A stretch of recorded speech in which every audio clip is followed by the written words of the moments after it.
چرا وابستگی به دیگری باعث ایجاد احساس اضطراب و حس ناامنی در درون من میشه؟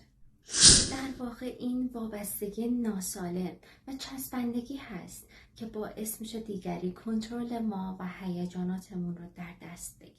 وقتی از نظر هیجانی به دیگری وابسته میشی، در ذهنت شروع به ایدئال پردازی میکنی و قدرتی رو به اون فرد میدی یا حقیقتا اون فرد اون قدرت رو نداره.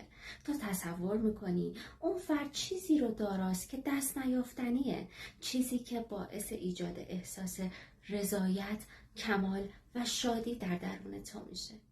و اما اولین راه رهایی از این تله خوبه که به خودت یادآوری کنی که همه ما منحصر به فرد هستیم و هیچ کس بر دیگری برتری نداره.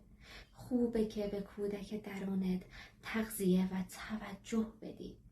اما این آگاهی رو کسب کن که احساس کمال، رضایت و شادی تو در گروه وجود هیچ کس